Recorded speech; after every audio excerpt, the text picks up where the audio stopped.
Baik, kita masuk ke sesi kedua yaitu sesi diskusi ya. Silakan tuan puan yang mau bertanya bisa melalui chat atau melalui angkat tangan. Itu bisa di bawah itu ada titik 3, nanti diklik aja mau ada yang chat atau langsung angkat tangan. Alhamdulillah peserta pada malam hari ini cukup banyak, sekitar 16 orang lebih. Terima kasih atas kehadirannya tuan puan. Silakan yang mau bertanya atau mau menambahkan mungkin silakan. Waktu masih panjang, cukup panjang.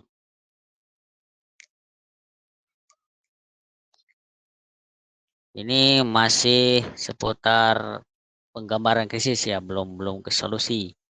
Jadi nanti di part kedua, bagian kedua, bahas tentang solusi, jalan keluar dari situasi sekarang ini.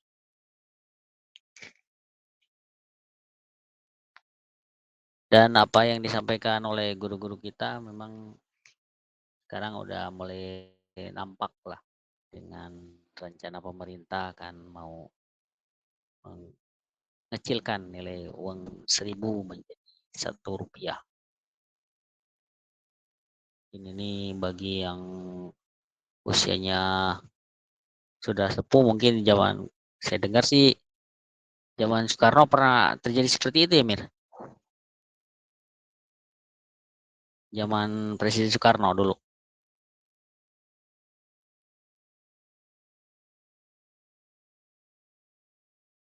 Oh, mic-nya Mir belum dibuka. Ya, tahun 59 terjadi namanya pemotongan uang. Ya, pemotongan uang. Cuman konsep redenominasi ini apakah demikian atau tidak? Kita belum ada kejelasan gitu. Saya juga sedang mempelajarinya lagi. Mungkin kalau ada Amir Jaim bisa menjelaskan itu lebih lanjut. Cuman saya kira memang intinya adalah dalam rangka bagaimana sistem ini sedang mempertahankan sistem ini. Kan gitu. Dan itu memang kasus ini bukan, jadi saya kira kita harus, saya punya satu kata yang diajarkan para guru kita disebut discernment namanya. Kita harus tajam melihat ini.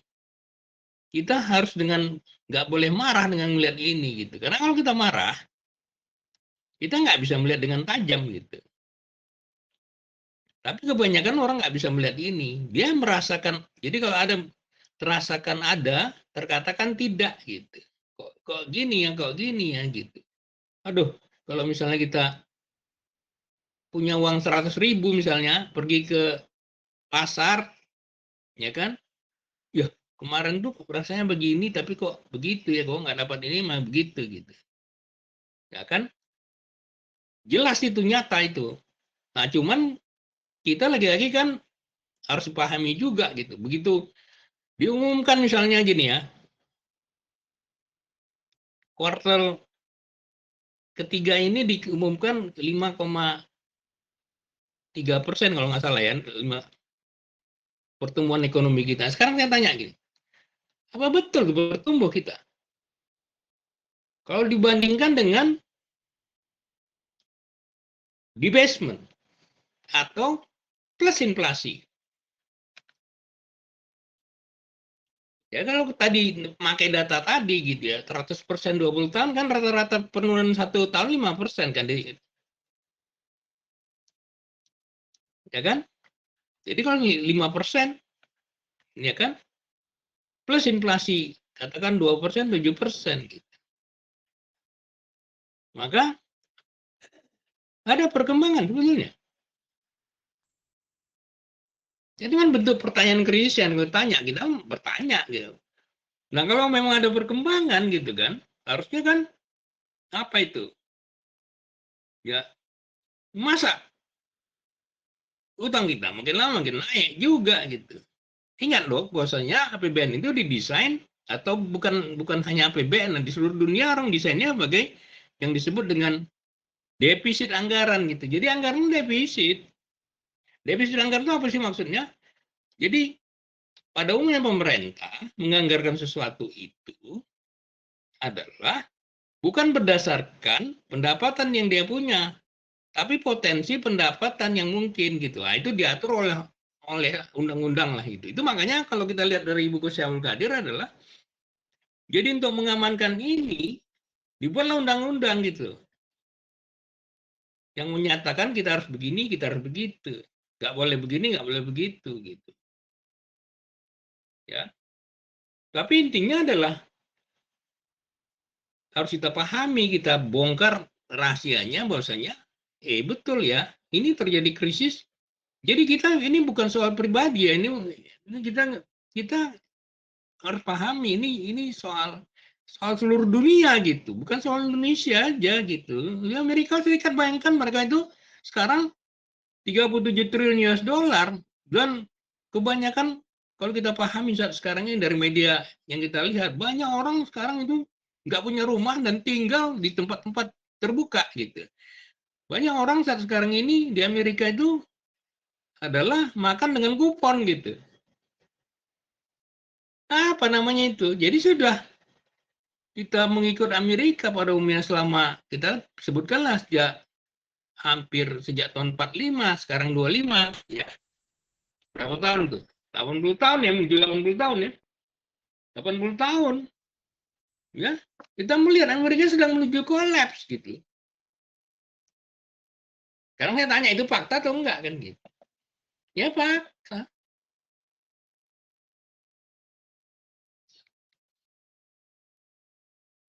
Betul enggak? Nah, oleh karena itu ya saya kembalikanlah Betul, Mir. gitu. Kembali kepada tuan-tuan lah kalau ada diskusi, ada sanggahan atau ada perspektif saya kepengen dengar juga.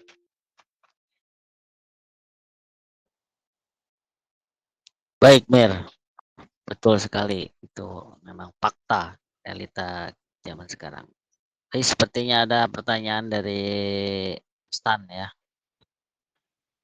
Ya, silakan. Dari pesan yaitu dari Sri Erlangga. Semoga Mirijal selalu sehat dan diberi keberkahan oleh Allah. Ingin bertanya, apakah psikokis psikosis yang terjadi pada umat manusia zaman sekarang itu adalah salah satu akibat dari krisis finansial ini? Nah, begitu Mir. Silakan. Langsung ditanggapi aja Mir.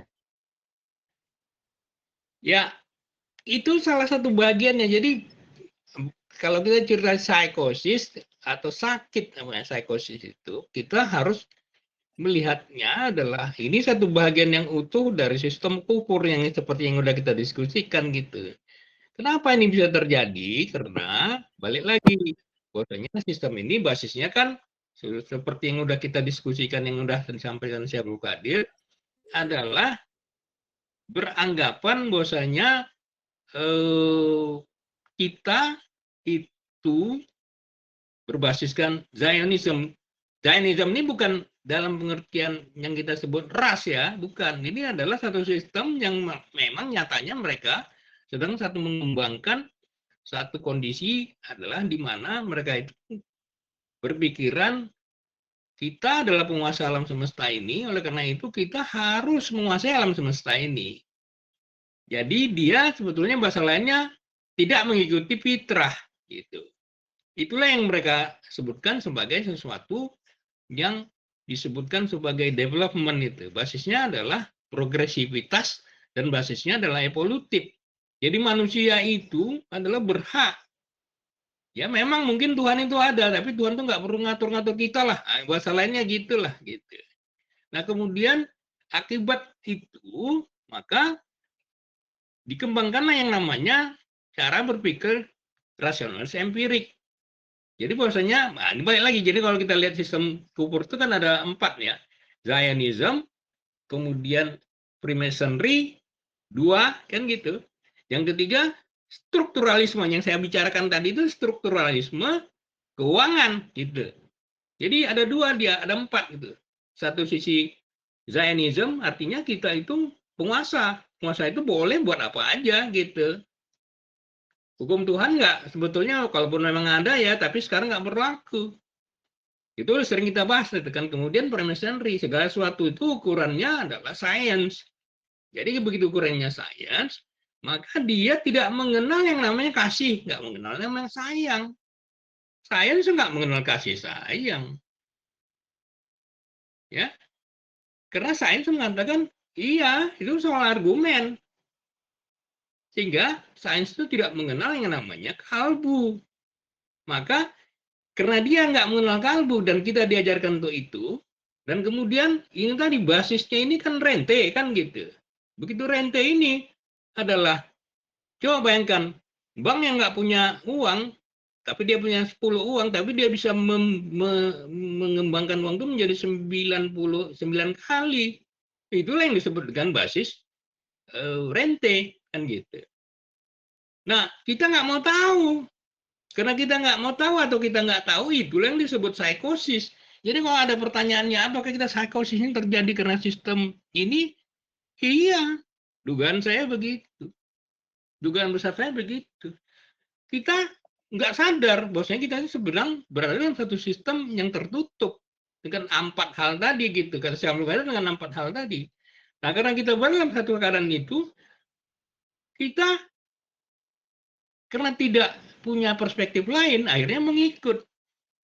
Makanya kalau saya Abdul Qadir mengatakan adalah orang-orang yang berada dalam sistem itu, dia adalah seperti, ini saya suka kali mengulang-ulang kata ini gitu, somnambulistic helplessness. Kita berada dalam satu tidur panjang dalam ketidakberdayaan gitu. Dalam panjang kan udah 80 tahun kita ini. Kita merasa sebetulnya kita sedang membangun. Iya, kita sedang membangun. Ya faktanya memang kita sedang membangun.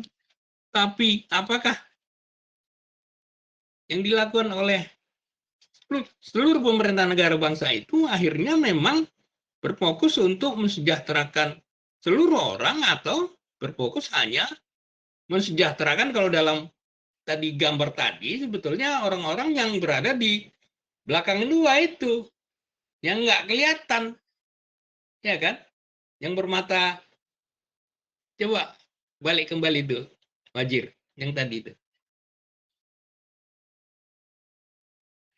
itu lukisan Mark Ernst itu ya. Ini saya ngambilnya dari buku saya Abdul Qadir itu, lihat tuh, bukan nih, satu lagi, yang satu lagi.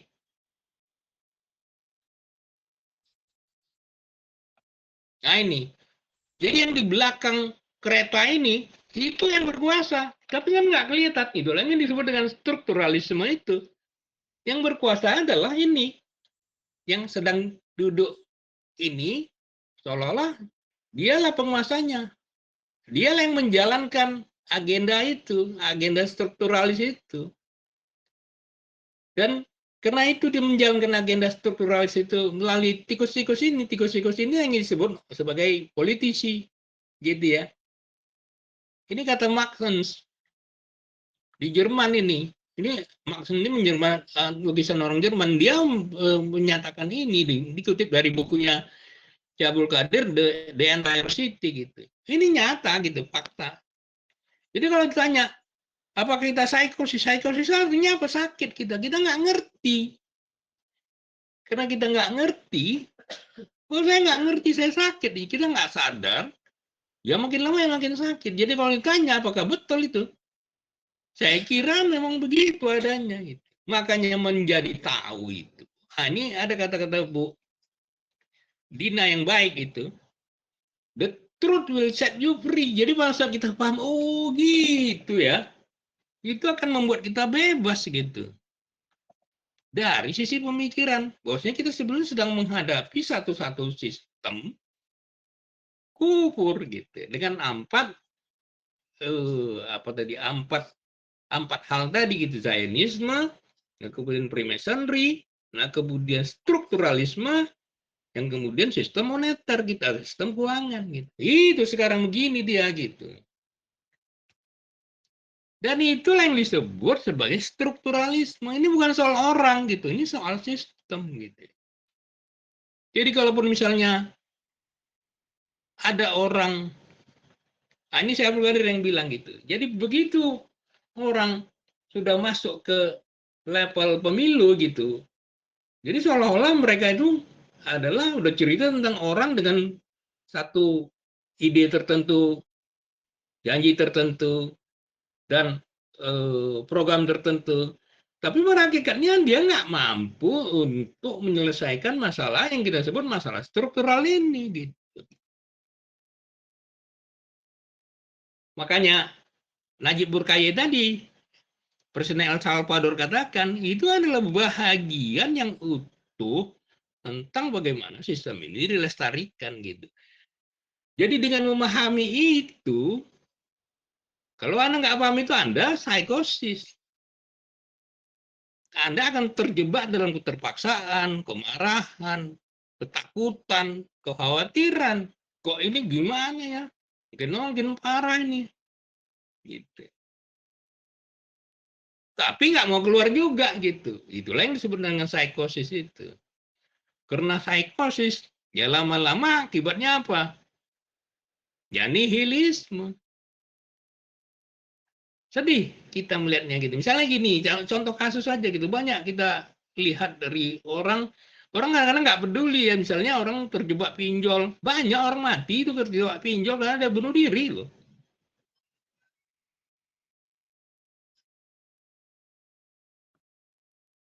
Jadi saya kira itu, Erlangga. Ya, begitu Sri Langga. Jawaban dari pertanyaan tadi. Mudah-mudahan bisa ada pertanyaan lagi. Baik, yang berikutnya tadi dari mana tuh ya, Wajir Abdul Ghani. Ya, Mana orangnya ya? Keluar, Pak. Sepertinya bermasalah tidur. sinyal kan. Bermasalah sinyal kayaknya biasanya. Malumlah di selatan, di Sukabumi Selatan. Agak susah sinyal. Oke, oke, mantap. Silakan tuan puan yang mau bertanya atau ingin menambahkan bisa melalui chat atau open mic. Lebih enak sih open mic ya. Jadi lebih leluasa diskusinya.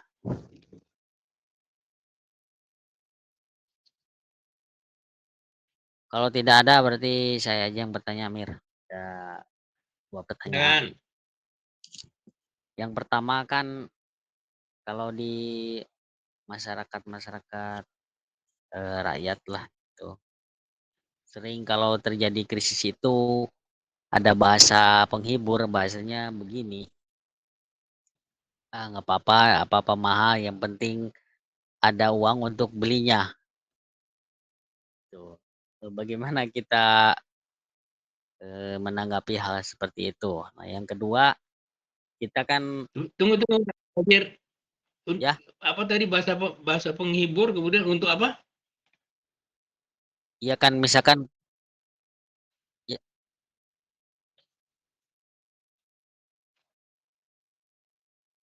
iya tadi kan biasanya kan jadi kalau di masyarakat misalkan harga-harga naik melonjak nih. Nah, biasanya mereka punya bahasa hiburan, itu nggak apa-apa lah harga naik naik, yang penting kita ada uang untuk membelinya. Itu bagaimana kita menanggapi masyarakat yang berpendapat seperti itu. Terus yang kedua, kita kan selaku penggerak muamalah itu sering menjelaskan kayak saya di sini di KWS kan sebelum pasar dibuka itu suka menjelaskan sedikit tentang harga. Biasanya sih kita pakai cara yang sudah dijalankan aja seperti harga telur gitu. Dulu segini, sekarang segini gitu. mungkin ada cara yang lebih kena lah gitu, mesti menjelaskannya. Pada dasarnya sih mereka udah paham sekarang kan dengan, naiknya daya beli itu kan, tadinya 1 dirham itu sekian, sekarang udah dikejar sama setengah dirham aja udah tinggi gitu. Akhirnya mereka paham kan biasanya, dapat belanjanya itu dengan sedirham itu setengah kresek, sekarang bisa double kresek gitu. Begitu Mir, Oke. pertanyaannya 2 poin buat saya. Ya kalau dia terhibur ya alhamdulillah wa syukurillah. Ya kan, namanya orang terhibur gimana? Ya nggak ada nggak ada penjelasan. Orang dia bahagia gitu. Kan gitu. Cuman ya itu tadi kan soalnya adalah eh, bagi saya kalau orang sudah merasa, saya pernah menjelaskan ini sama kawan-kawan saya gitu. Bagi saya riba nggak ada masalah, ya udah dan gitu selesai. Bagi saya ini adalah sesuatu yang biasa aja karena ini begini ya harus terima, ya udah selesai. Saya juga ingin mengatakan bukan saya nggak nerima ini, dulu saya nggak terima, tapi saya sekarang beda, agak berubah saya melihatnya gitu. Dan ini ajaran Syaikhul Qadir juga gitu. Dan kalau kita nggak bisa mencoba melihat ini adalah sebagai sesuatu apa namanya sesuatu yang nggak dapat diterima, kita rusak sendiri, kita gitu. Karena tidak ada yang namanya dualisme. Maksudnya nggak ada namanya dualisme itu adalah segala sesuatu itu kan atas atas terjadi atas izinnya Tuhan, izinnya Allah, maka itu terjadi gitu. Ya, kalau kita nggak menerima itu, maka kita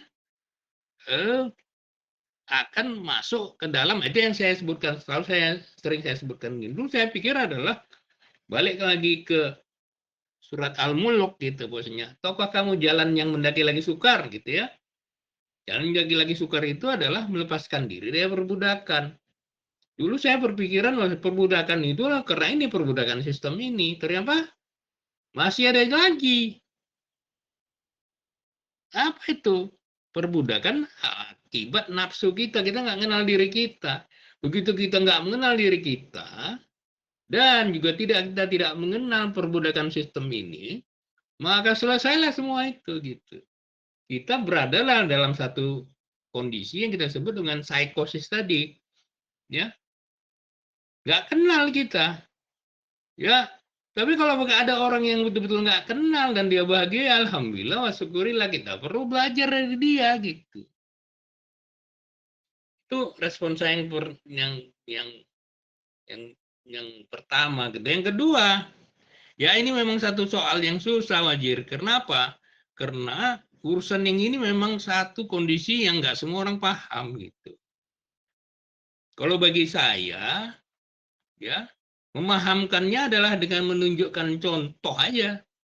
Nah, itu nanti udah cerita untuk jalan keluar gitu ya. Tapi kita sekarang coba batasi dulu untuk apa sih sebetulnya masalahnya, maka orang ini atau kondisikan ini kok kita ini sebetulnya mungkin lama mungkin susah atau enggak gitu, tanya aja, rasakan aja sendiri gitu. Kalau kita merasa makin lama makin susah, harus kita cari tahu what is the fundamental problem.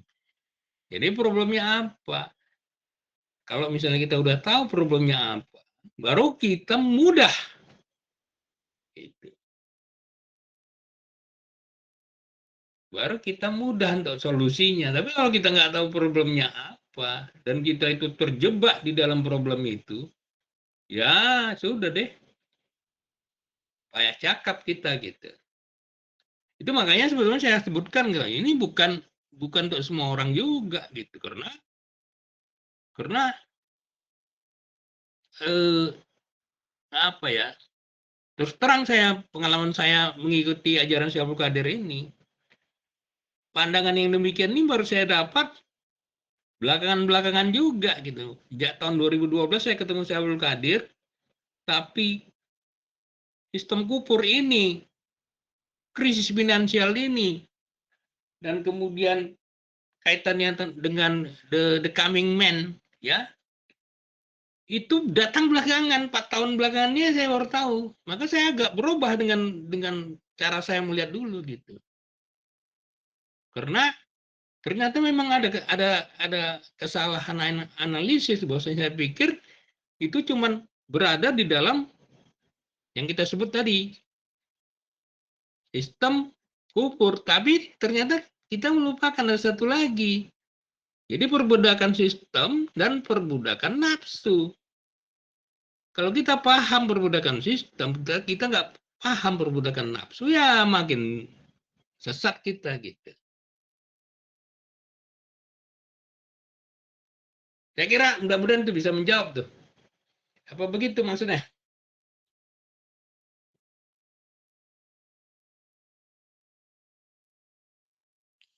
Baik, Mir. Alhamdulillah. Mungkin ini dikomentari sama apa? Sidi Erlangga. Erlangga, Sebenarnya ya apa katanya? maksud Wazir Indra bukan terhibur secara literal, Amir, tapi lebih Ah, kepada penolakan karena merasa tidak mampu atau menganggap dirinya tidak dapat mencari solusi lain. Yang diredam oke, dengan kecandaan oleh mereka, ya nggak apa-apa lah harga-harga pada naik, yang penting uangnya cukup. Begitu Mir, si oke, Erlangga. ya, ya, oke.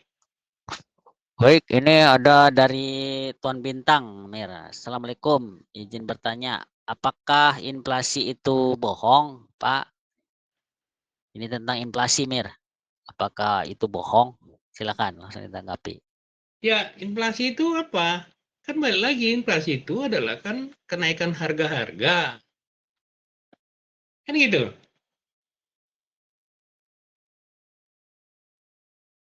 Ya enggak? Coba kita lihat dulu ya.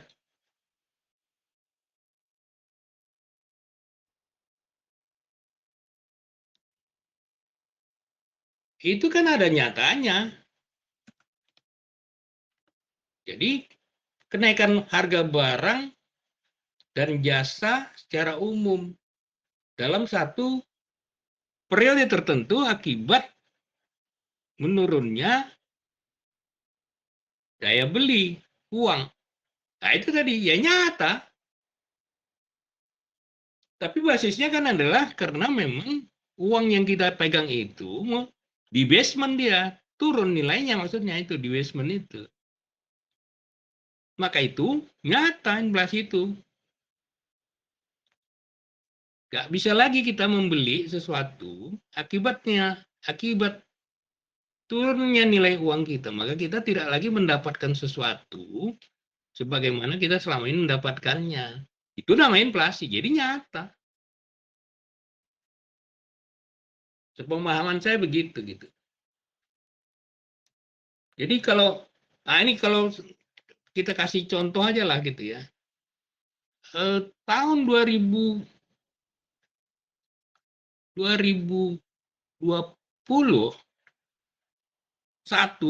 itu seingat saya harga dirham itu 70.000, sekarang udah 140.000, ya kan? Coba bayangkan itu. Kalau saya megang uang rupiah, katakan saya tetap megang uang rupiah, maka nilainya berapa itu turunnya? Hampir 100% kan? Kalau kita pakai pembandingnya adalah dirham gitu. Selama 4 tahun. Jadi kalau kita pegang uang rupiah berarti nilainya turun kan? Itulah yang disebut mereka inflasi gitu. Nyata itu. Kenapa nilainya turun? Tadi saya sudah jelaskan salah satunya di basement gitu. Kemudian karena makin banyak utang, makin banyak uang yang beredar, maka nilainya makin lama makin turun gitu. Jadi nyata itu. Begitu, Bintang, Mas Bintang. Nah, begitu, Mas Bintang. Ilusi inflasi itu seperti itu ya. Baik, yang lainnya silakan tuan puan yang mau bertanya. Waktu masih panjang ini. Mudah-mudahan tadi materi yang disampaikan oleh narasumber bisa dipahami. Ya, mudah-mudahan dengan malam ini mengikuti kajian bisa yang tadinya nggak ngeh jadi ngeh gitu kan. Bagaimana sistem kupur ini bekerja atau yang disebut dalam dunia Islam mulkan jabrian. Bagi tuan puan yang ingin memahami secara mendalam ini ada buku dari Pustaka Dina judulnya juga itu Krisis Finansial. Runtuhnya sistem riba dan awal terbukanya muamalah Islam. Silakan dimiliki untuk memahami lebih sebagai pengingat di rumah masing-masing.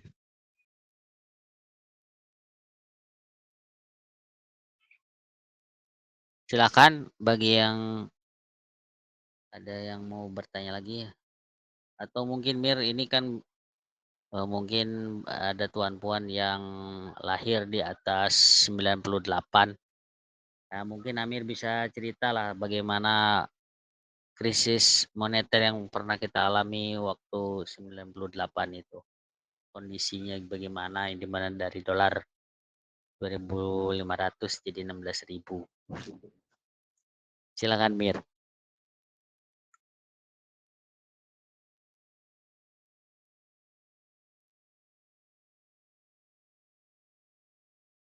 Mic-nya Mir belum di open.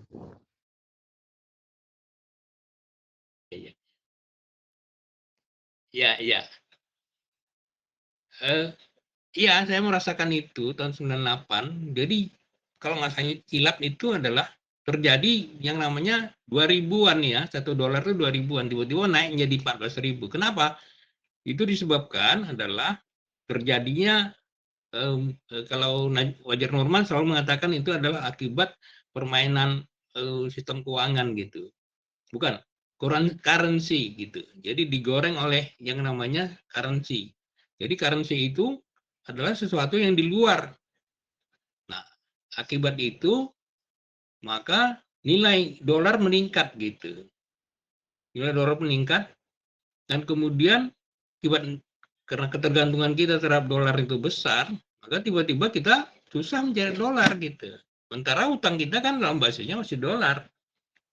Sementara pendapatan kita itu rupiah gitu. Jadi ketidakmampuan kita memba, eh, me, apa, membayar sesuatu yang berkaitan dengan dolar, maka terjadilah yang kita sebut makin lama kolaps gitu. Makanya para bank itu kolaps. Bank kolaps itu ternyata mereka, sepemahaman saya, pengalaman itu adalah mereka menaikkan yang namanya bunga itu jadi 50%. Saya kasih contoh di Bank Niaga pada saat itu saya kebetulan pakai Bank Niaga pada saat itu dia memberikan bunga 50% itu untuk menyatakan bahwasanya sebetulnya dia nggak punya uang lagi gitu. Karena itu tadi sebetulnya bank itu hanya punya 10% dari yang dia telah apa namanya yang dari yang telah dia pinjamkan gitu. Nah, konsekuensi dari itu semua adalah dia nggak sanggup lagi maka dia kolaps. Nah, begitu kolaps, maka semua aset-asetnya diambil oleh pemerintah, diganti oleh pemerintah dengan kasus BLBI itu gitu. Yang itu kan kalau saya nggak silap itu BLBI itu 210 triliunan gitu. Dan tiba-tiba harga harga eh, apa namanya? Harga sahamnya bank itu pada saat itu menjadi Rp50. Saya ingat kawan saya mengatakan, "Papa ini beli ini saham," katanya. Harga saham Rp50. Jadi harga saham Bank Niaga pada saat itu Rp50. Karena memang orang udah nggak percaya lagi, misalnya pada hakikatnya nggak punya lagi apa-apa gitu, akibat sistem itu gitu.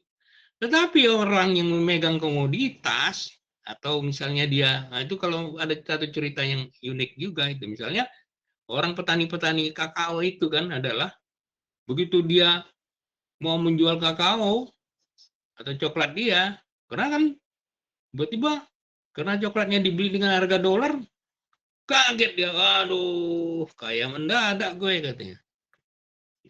Begitu dia udah kaya mendadak karena harga coklat yang dijual dalam dolar, karena harga dolar tiba-tiba besar, dia masukkan ke bank uang itu, aduh, kayak mendadak lagi kan ya, dapat bunga yang besar gitu. Jadi macam banyak cerita yang seperti itulah. Gitu. Tapi bagi kita yang tidak merasakan, saya pada saat itu terus terang nggak ngerti gitu, kenapa itu bisa terjadi gitu ya. Dan itu apalagi pada saat saya masih pegawai gitu, jadi nggak terlalu berpengaruh juga, karena saya nggak punya aset apa apa kecuali jadi pekerja gitu. Jadi krisis demi krisis itu berakibat yang luar biasa buat kita gitu. Kalau kita memahaminya dan kita dalam kondisi di mana kita itu terpengaruh langsung. Yang paling terpengaruh langsung sebetulnya orang yang kena dalam ekspor impor gitu. Yang terpengaruh langsung itu sebetulnya adalah orang-orang yang main di dunia yang kita sebut sebagai dunia yang kita sebut sebagai fiat money itu. Tapi kalau orang-orang yang potensinya adalah bagaimana mengembangkan yang disebut dengan komoditi, seperti yang saya sebutkan tadi, kakao, dia meledak betul itu. Gitu. Jadi selalu ada dua sisi dalam hal krisis ini gitu. Nah, itu mungkin pada masa yang akan datang yang kita akan bahas itu gitu. Jadi kalau kita bisa melihat krisis ini adalah sebetulnya satu peluang buat kita. Nah, ini saya dengan saya Umar gitu. Jadi begitu yang namanya krisis itu datang, sebetulnya adalah peluang kan. Itu. Tapi saya kira itu kita diskusikan pada masa yang akan datang. Begitu Mas Jin. Baik, Mir. Ya, begitulah tuan-puan yang usianya lahirnya di atas 98 ya, begitulah kisah krisis yang menerpa negeri kita tahun 98 yang ditandai dengan lengsernya Pak Harto ya itu. Saya nambahkan cerita-cerita masyarakat di sini. Ketika dulu sebelum krisis itu mereka punya aset kan berupa tanah. Tiba-tiba setelah krisis di tahun 2000-an, Sentul City itu datang bawa koper, bawa uang. Jadi dia nggak ngelihat tanah yang gimana-gimana, yang penting tanah itu ada giriknya aja. Mau miring, mau gimana, dibelilah sama dia dengan harga yang di atas biasa aja. Nah, masyarakat sini tergiur. Ya, akibatnya sekarang lahan-lahan mereka hilang. Mau beli lagi udah nggak bisa. Ya mungkin Ya, itulah karena mungkin Taipan itu kan megangnya dolar waktu itu. iya, Jadi iya. banyak kayak Jadi gitu. itu yang harus kita pahami. Jadi kenapa ini terjadi? Karena kan kita bilang bahwasanya fiat money atau uang kertas atau uang ini kan nggak punya nilai lagi karena dia itu sebetulnya sedang mengandung nilai utang. Itulah pentingnya kita harus betul-betul paham. Bahwasanya begitu kita pegang uang kertas ini, kita sebetulnya sedang pegang utang. Gitu. Tapi begitu kita pegang komoditi, sebetulnya itu bagian dari solusi juga gitu. Begitu kita paham bahwasanya kita pegang komoditi, sebetulnya itu sesuatu yang memungkinkan kita untuk punya yang kita sebut sebagai intrinsic value gitu, lindung nilai gitu. Jadi dia betul-betul harta yang tidak dipengaruhi oleh kondisi yang naik turun gitu. Karena yang namanya utang itu kalau dia bagus dan bisa dikembangkan, maka dia itu akan bisa mendapatkan sesuatu yang lebih baik itu. Cuman orang-orang yang paham saja tentang kondisi ini lah yang bisa bisa menyelesaikan soal itu. Tapi karena kita nggak paham, ya kan? Karena kita nggak paham, ya akibatnya ya kita ya tetap akan menjadi yang kita sebut orang yang selalu berada dalam kondisi ketidaktahuan gitu. Dan itu memang menyedihkan gitu. Tapi saya lihat tadi ada yang nanya lagi, Wajir, coba lihat betul nggak tadi siapa yang nulis tadi? Baik, Mer, sebentar. Saya cek.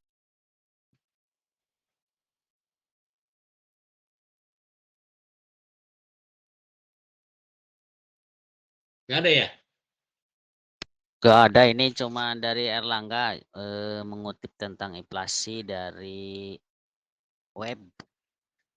Inflasi adalah kemerosotan nilai uang dalam kurung kertas karena banyaknya dan cepatnya uang kertas beredar sehingga menyebabkan naiknya harga barang-barang. Pemerintah berhasil mengendalikan dan menciptakan iklim ekonomi yang mantap. Lokasi inflasi yang melanda suatu daerah tertentu, inflasi adalah kenaikan harga barang dan jasa secara umum dan terus-menerus dalam jangka waktu tertentu. Kenaikan harga dari satu atau dua barang saja tidak dapat disebut inflasi kecuali bila kenaikan itu meluas atau mengakibatkan kenaikan harga pada barang yang lain. Kebalikan dari inflasi disebut deflasi. Perhitungan inflasi dilakukan oleh Badan Pusat Statistik BPS di Indonesia. BPS mulai survei untuk mengumpulkan data harga dari berbagai macam barang dan jasa yang dianggap mewakili belanja konsumsi masyarakat. Data tersebut kemudian digunakan untuk menghitung tingkat inflasi dengan membandingkan harga-harga saat ini dengan periode sebelumnya. Ini lebih Oke. lengkapi aja mungkin Mir dari Google barangkali.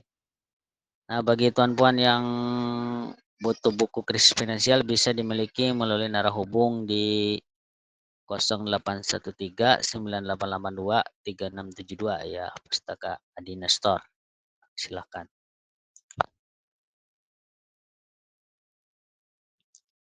Cuma memang Mer kalau di dunia usaha ini memang sistem bankir ini kan emang menggiurkan gitu. Kebanyakan orang kan eh, memutarkan itulah, uang itu diputarkan gitu kan.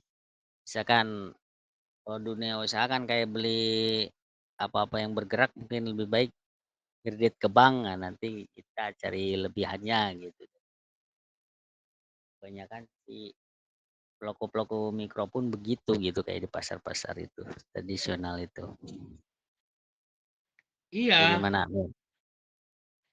kan intinya adalah kita harus paham bahwasanya utang itu adalah sesuatu yang harus dibayar.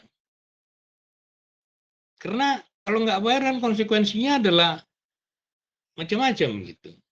Tapi bisa jadi konsekuensinya adalah masuk ranah yang kita sebut sebagai ranah apa namanya, hukum.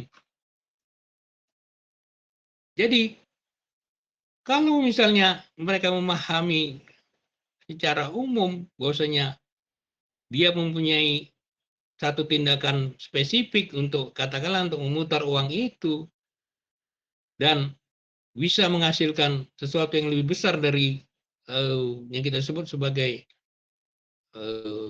apa biaya hutang itu, maka itulah yang harusnya dilakukan. Tapi kan soalnya nggak hanya itu gitu. Kebanyakan dari kita nggak memahami bahwasanya utang itu adalah sesuatu yang mau nggak mau akan membawa konsekuensi yang besar. Jadi situlah perlunya yang kita sebut dengan kesadaran yang utuh tentang apa sebetulnya utang itu. Gitu.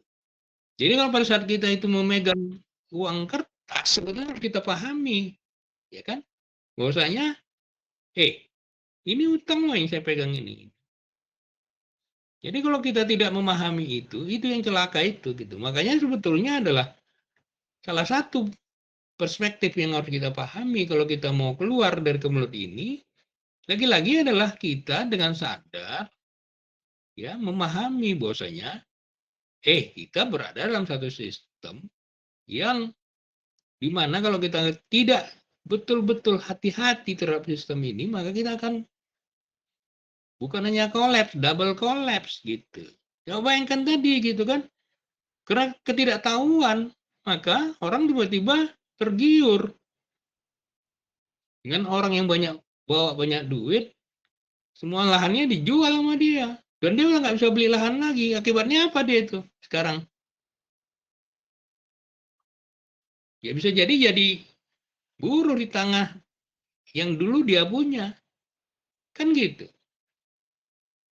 Jadi sebetulnya ini satu konsekuensi struktural yang kalau kita tidak pahami bagaimana mencikapinya, itulah yang akan membuat kita itu makin lama makin terpuruk gitu. Jadi kita kena krisis itu.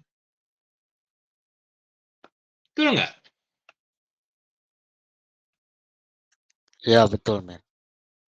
Jadi apa namanya? Saya kira adalah jadi memahami, kalau bagi saya begitu, jadi memahami secara total apa sebetulnya soalnya. Maka kok susah banget ya sekarang ini gitu ya. Tentu bagi orang yang merasakan begitu, ya. Saya berupaya mencoba menjelaskannya, kita susah ini karena sebetulnya kita mengejar sesuatu yang nggak bernilai. Tapi sesuatu itu kita kejar-kejar, ya. Kenapa nggak bernilai? Dia dia sesuatu yang mengandung resiko yang besar gitu. Kan itu yang kita kejar. Tiba-tiba, saya kasih contoh lah gitu ya. Katakan ada keponakan saya, dia kerja. Nah, kemudian akibat kerja itu dia beli sesuatu. Nah, dia beli dengan pola pakai sistem perbankan. Akibatnya apa? Dia merasa nyaman, tenang, luar biasa karena dapat rumah. Yang dia nggak pikirkan, dia 25 tahun harus membayar itu. Padahal kalau dia memahami dan mau bertanya, melihat lebih lanjut, gitu kan? Dan bahwasanya kebebasan itu bisa dia dapatkan kalau dia punya pemahaman tentang realitas yang sebenarnya gitu. Tapi dia karena sibuk dengan, katakanlah, dengan pemikiran dia sendiri, apalagi seperti yang udah pernah kita diskusikan, dia berada dalam posisi di mana, aku kan enak, aku dapat ini, dapat itu, dapat ini. Dia nggak pernah mikirkan sebetulnya begitu dia ngambil keputusan, ya, masuk ke dalam sistem itu, dia harus membayarnya 25 tahun gitu.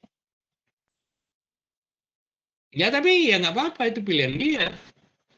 Tapi sebagai sesama saudara, saya kira kita perlu mengingatkan ini. Gitu. Cuman kan lagi-lagi orang sudah gimana ya? Masalah orang sebetulnya adalah dia nggak pernah mau belajar gitu, nggak pernah mau belajar gitu. Kenapa dia nggak mau belajar? Ya lagi-lagi ya, apakah karena kenaifan dia, atau yang kedua adalah karena kesombongan dia gitu. Aku tahu itu kok. Lu tahu apa soal ini gitu. Dan itu terjadi kenapa? Karena dia dididik di dalam sistem kubur itu gitu. Segala sesuatu itu ada urusannya, urusan personal gitu. Makanya nanti kalau kita bicara lebih lanjut, bagaimana cara jalan keluar untuk supaya dalam yang demikian, harus kita pahami dulu gitu. Khususnya apa sebetulnya masalahnya? Kalau kita udah tahu masalahnya apa, mudah bagi kita untuk keluar dari masalah itu. Masalahnya kita nggak tahu kita masalahnya apa, kan gitu. Kalau kita nggak tahu masalahnya apa ya gimana gitu. Jadi eh, memang ini satu hal yang sulit untuk dipahami ya. Tapi kalau kita, bagi saya gitu, bagi saya, katakanlah saya boleh cerita lah yang saya sebut dengan dinamika saya belajar tentang sistem kubur ini sejak tahun 2011 gitu ya. Saya merasa sebetulnya adalah makin lama saya mungkin belajar, saya makin merasa yang saya sebutkan itu di satu sisi kita betapa luar biasanya sistem ini di dalam membuat makin lama orang itu makin menjadi budak daripada sistem ini, yang membuat dia itu makin lama makin nggak bisa keluar dari mulut ini gitu. Di satu sisi begitu. Nah, apalagi kalau dia nggak mampu melihatnya dengan jernih, makin parah ya gitu. Bentuk keparahan ini kan berujung kepada dia itu makin lama makin sakit gitu. Di satu sisi, dan kemudian sisi lain dia itu kalau dia itu nggak tahan sakit, masuklah dia level yang lain tuh, dia bunuh dirinya gitu. Kalau dia kuat menahan sakit dan berani keluar, dia bunuh orang lain gitu. Jadi sistem itu membuat ini begitu. Tinggal kita nggak jeli aja ngelihatnya gitu. Itu udah pasti datang, ya, lu pasti datang. Kenapa? Karena dua hal nggak diselesaikan. Satu, dia terjebak dalam yang kita sebut sebagai kufur. Di sisi lain dia juga terjebak ke dalam nggak tahu nggak, dia nggak ada jalan keluar gitu. Orang kalau nggak ada jalan keluar gimana itu?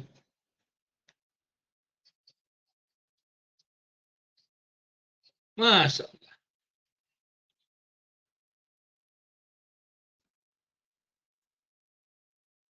begitu anjir. Iya, baik, Mir. Iya, memang kondisi seperti itu tuh ya iyalah. Memang kebanyakan sih dari personalnya masing-masing sih problemnya. Betul sekali itu, Mir. Nah, ini ada ungkapan lagi dari si Erlangga karena dia ini kan sekarang setiap hari ke KWS, jadi eh, Ya, datang Mangga. pagi pulang sore lah gitu. Izin mengutip dari Amir Rizal, menjadi buruh pada tanah yang pernah dimiliki sendiri. Ini adalah kenyataan pahit yang sudah terjadi di lingkungan kampung-kampung sekitar KWS. Begitu, Mir. Kata realita yang ada di sekitar KWS seperti itu. Memang jadi dulu tanahnya dia, ya sekarang dia ngurus tanah Sentul City gitu. Begitulah keadaannya. Ya, itulah itu yang saya maksudkan tadi. Ada satu kemiskinan struktural, orang nggak ngerti gitu, ya. Dia nggak mengerti sebetulnya mana yang paling penting dalam hidup ini, sehingga begitu dia melihat ada sesuatu yang dia pikir itu adalah akan membuat dia menjadi akan lebih baik pada masa itu atau pada masa yang akan datang, ternyata nggak begitu, kan gitu. Maka dia pikir, oh pokoknya gampang ini apa begitu, nanti tidak gini kan, dia jual tanah. Satu sisi dia nggak punya akses lagi ke tanah itu, nah, kemudian si lain ya mau nggak mau lah, jadilah dia buruh situ. Nah, kenapa itu terjadi? Ya itu tadi, karena ketidaktahuan satu sisi. Yang kedua adalah karena yang kita sebut sebagai dia berada dalam kegelapan gitu. Dan yang celakanya lagi, itu tadi balik ke strukturalisme. Sama siapa dia mau belajar? Sama siapa orang yang peduli dengan dia? Karena tidak ada sebetulnya orang yang betul-betul peduli dalam dia itu. Karena kebanyakan orang juga nggak mengerti. Ya kan? Jadi,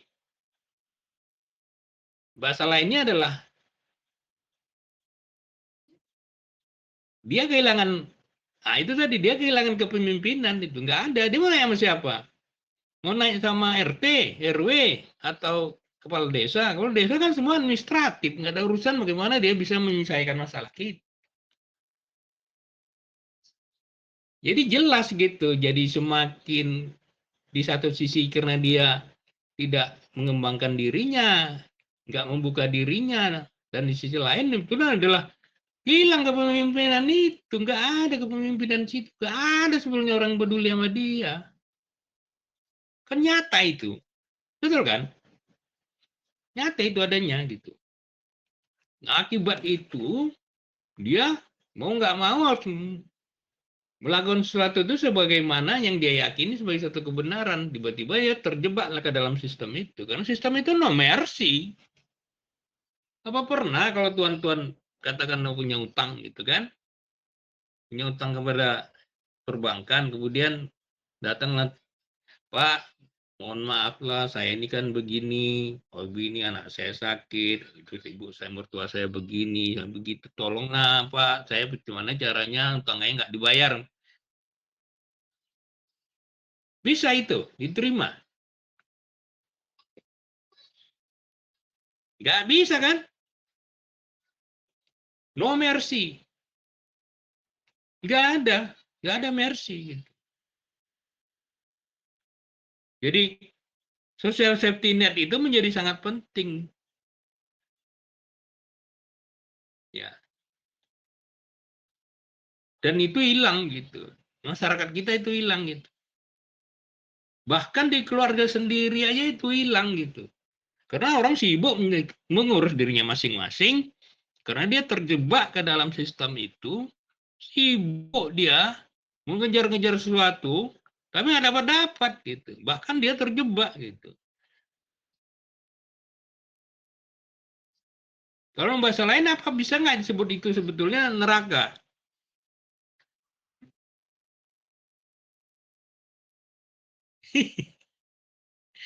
Masya Allah. Itu makanya kalau Syekh Abdul Qadir kan mengatakan gitu. Jadi bahwasanya ini kan soal riba. Kalau kita lihat ayat Al-Baqarah 275, apa kata Al-Baqarah ayat 275 gitu. Masih ingat nggak Wajir?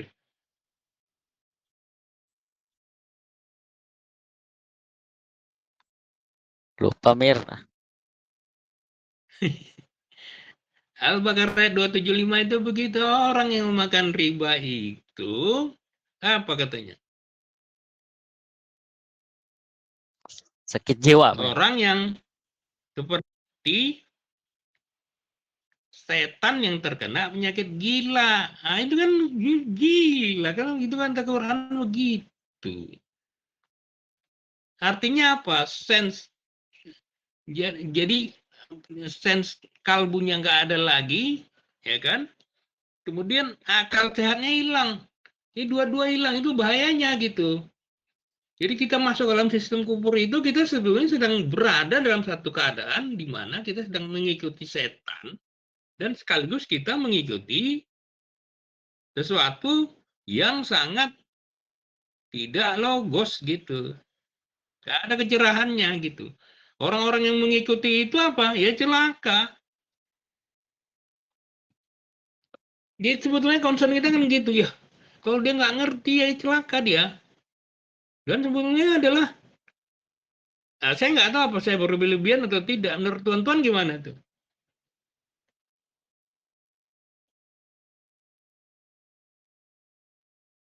Ya kan? Jadi kalau menurut surat Al-Balad yang selalu dikutip oleh Syekh Abdul Qadir kan begitu kan. Bahwasanya orang yang apa yang tahukah engkau jalan yang susah lagi mendaki kan Syekh Abdul Qadir sebutkan tuh, selalu dia sebutkan itu. Itu adalah orang yang melepaskan diri dari perbudakan. Perbudakan itu kan ada dua kan. Perbudakan apa? Perbudakan sistem yang udah kita diskusikan tadi. Yang kedua adalah perbudakan hawa nafsu. Jadi kalau orang dua-dua tidak paham itu, maka itulah yang disebut dengan yang kita sebut sebagai setan yang terkena penyakit gila. Al-Baqarah ayat 275. Konsekuensi orang yang terkena setan penyakit gila apa? Kalau dia kuat, dia makin gila. Kalau dia lemah, dia bunuh diri.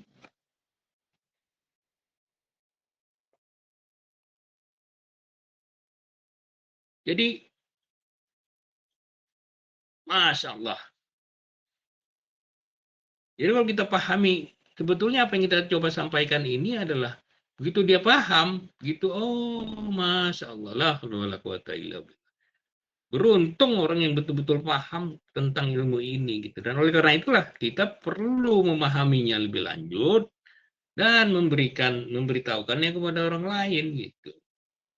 Hanya dengan demikian, baru sebetulnya kita sedang melakukan apa yang di dalam surat Al-Balad itu. Apa itu? Lepaskan diri dari perbudakan dan memberi makan orang yang kebutuhan gitu. Lagi membutuhkan. Makanya saya kira luar biasa juga kan kalau misalnya KWS dalam hal ini kan hampir bisa dibilang tiap minggu memberikan sedekah Jumat kan gitu ya.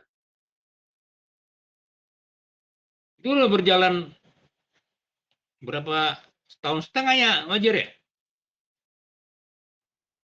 Iya, mau 2 tahunan lah, Mir, sejak saya kesini aja. Coba lihat tuh kan, nggak pernah berhenti kan. Karena memang itu ada satu bahagian yang luar biasa juga dari situ gitu. Nggak pernah berhenti, ada aja gitu, ada aja. Naik turun ada aja tuh. Jadi memang itulah sebetulnya yang kita sebut sebagai eh, apa ya, pemahaman yang utuh tentang sesuatu itu akan membuat kita itu sebetulnya adalah sedang membangun jalan gitu yang akan menyelamatkan kita dan keluarga kita.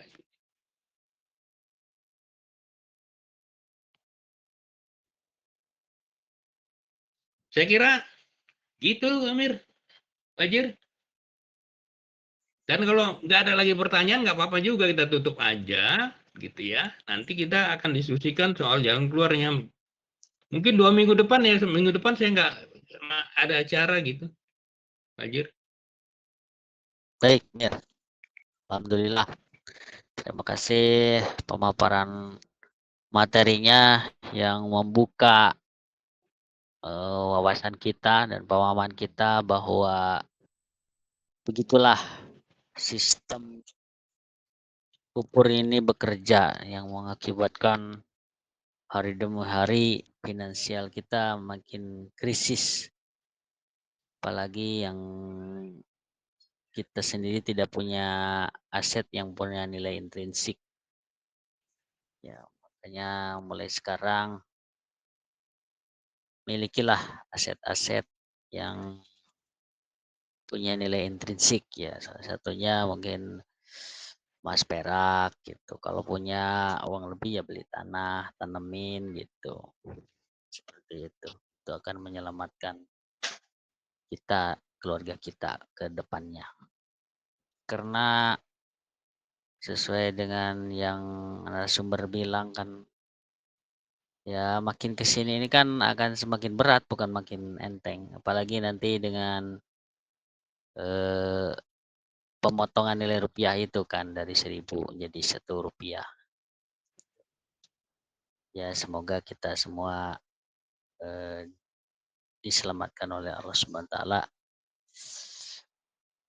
dan diberikan kesehatan dan tentunya rezeki yang lancar serta berkah. Baik, Bir, sebelum ditutup silakan untuk menyampaikan closing statement-nya mengenai materi pada malam hari ini. Silakan, Mir. Ya, alhamdulillah wa syukurillah. Jadi kita yang terpenting saya kira adalah saya cuma mau bilang begini gitu. Kalau kita memahami apa persoalannya, maka sebetulnya kita sudah menyelesaikan 50% soalnya.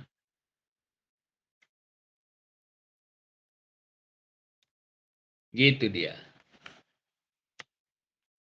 Jadi kalau orang nggak paham soalnya, sampai kapanpun dia akan nggak bisa menyelesaikan soalnya. Nggak akan ada jalan keluar. Karena jalan keluarnya itu dimulai dari memahami soalnya. Jadi bukan tindakan yang penting, kesadarannya yang penting. Maka itu saya pribadi kan selalu katakan begitu. Ya tujuan kita ini, Amir James selalu bilang gitu, kan dirham yang penting. Discernment kita, ketakwaan kita, pemahaman kita tentang realitas itu yang penting. Jadi kalau kita itu melakukan sesuatu nggak sadar, ya kiamat juga. Itu. Nah, karena itu adalah betapa pentingnya kita terus mengembangkan pemahaman kita tentang apa sih sebetulnya, kenapa ini. Jadi begitu kita punya jawaban kenapa, maka bagaimana itu menjadi mudah menurut saya gitu gitu. Nah itulah yang akan kita diskusikan 2 minggu lagi gitu ya. Jadi ini bukan soal uang kok. Kalau saya bilang gini, ini bukan soal uang. Kalau saya ini bukan soal tanah, bukan soal uang. Enggak soal uang. Ini soal the truth will set you free gitu. Kalau kau bisa kita paham tentang kebenaran ini, saya yakin, yakinnya kita bisa keluar dari mulut ini. Salahnya adalah ya kita enggak sepenuhnya paham.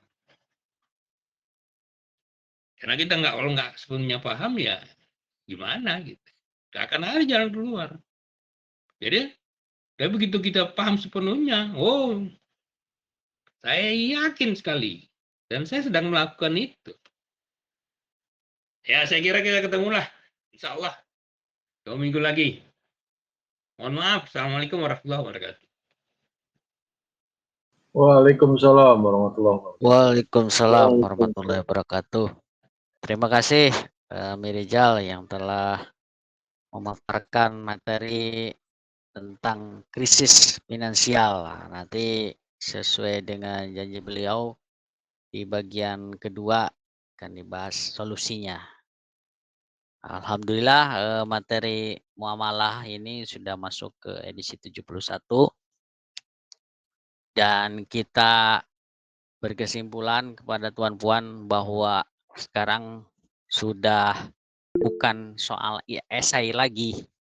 Jadi sudah ada jawabannya sudah ada, tinggal dipilih. Kalau kata Mirjaim, pintunya sudah dibuka dan kuncinya sudah dikasih, tinggal dipilih sama tuan-puan semuanya. Baik, demikian kajian pada malam hari ini. Mohon maaf atas segala kekurangannya. Kami tutup. Wabillahi taufiq wal hidayah. Assalamualaikum warahmatullahi wabarakatuh.